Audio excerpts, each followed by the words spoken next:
સૌના સરદાર જય સરદાર. આવતી તારીખ 11મી સપ્ટેમ્બરથી લઈ અને 12 દિવસ એટલે કે 22મી સપ્ટેમ્બર સુધી સમગ્ર ગુજરાતમાં બારડોલીથી લઈને સોમનાથ સુધીની સરદાર સન્માન યાત્રાનું આયોજન છે.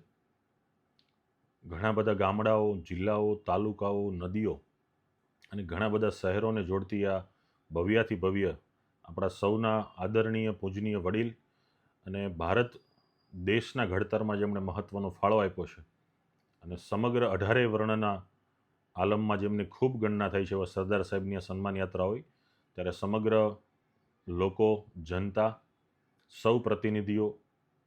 જે તે વિસ્તારના તમામ પ્રજાજનોને જોડાવા માટે હું અપીલ કરું છું. અને ખાસ કરીને આવતી 11મી સપ્ટેમ્બર જ્યારે બારડોલીથી યાત્રાની શરૂઆત થાય છે ત્યારે સૌ લોકો ઉપસ્થિત રહે અને એ જ દિવસે સુરતમાં પણ બપોર પછી યાત્રાનું ભવ્યાથી ભવ્ય સન્માન થવાનું છે.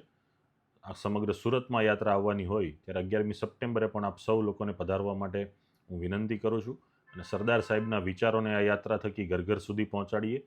સર્વ એકતાનો મેસેજ આપીએ અને એમના જે વિચારો છે ઘર ઘર સુધી પહોંચે યાત્રાનો હેતુ હોય એમાં આપણે સૌ સાર્થકતા બનીએ અને એક નાનું એવું યોગદાન આપી અને સરદાર સાહેબને સન્માન આપીએ.